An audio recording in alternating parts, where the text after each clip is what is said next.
नमस्कार प्रीति साफी लाइफ को आपण मानक स्वागत। चलतु आज करवा पोड़ पिठार रेसिपी से मुझे गोटे कप चाउल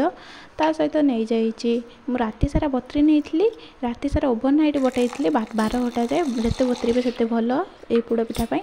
गोटे मिक्सिंग जार दे देती चाउल ता दे देती गोटे कप पानी दे देखिए भलसे आम फेंटाणिया ये आमर बेटरटी रमती पाणिया पाणिया रखिथे ता सहित मुझे जाइए ड्राई फ्रूट बादाम काजू किशमिश नड़िया आ गुजराती और नहीं जाइए चेरी कोई 3टा